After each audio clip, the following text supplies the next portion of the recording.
நடுவர்களே நீங்கள் சொல்லுங்களேன், பாக்கியவான்கள்னா யாரை சொல்லுவீங்க?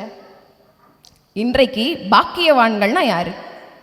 யார் இன்னும் செல்ஃபோனே வாங்காமல் இருக்காங்களோ அவர்கள் தான் பாக்கியவான்கள். உண்மையிலே நடுவர்களே நான் சொல்லட்டுமா? பாக்கியவான்கள் இன்றைக்கு பாட்டியுடன் வளரும் குழந்தைகள் தான் பாக்கியவான்கள். உண்மைதான். தாத்தா பாட்டியுடன் எந்த குழந்தைகள் வளர்கிறார்களோ அவர்கள் உண்மையிலே மிகப்பெரிய பாக்கியம் செய்தவர்.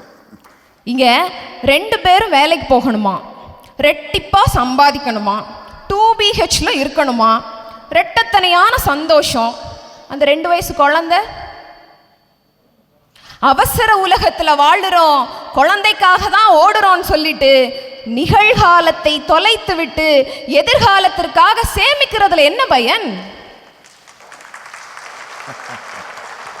ஐயா, இன்னைக்கு பெற்றோர்களுக்கு குழந்தைங்க கிட்ட பேச நேரம் இல்லை. அப்படியே நேரம் கிடைச்சாலும் இணையத்தில் பார்க்கறத வச்சு எக்ஸ்பிரிமெண்ட் பண்ணிட்டு இருக்காங்க. யூடியூப்ல சொன்னாங்க, இன்ஸ்டால ரீல்ஸ் பார்த்தேன்னு சொல்லிட்டு புதுசு புதுசாக ஆக்டிவிட்டி, புதுசு புதுசாக டயட் ஃபாலோ பண்ணி எக்ஸ்ட்ராவாக ஒரு லைக்குக்காகவும் ஷேருக்காகவும் சோஷியல் மீடியாவில் போஸ்ட் பண்ணுறது. ஆனால் தாத்தா பாட்டி அப்படி அல்ல.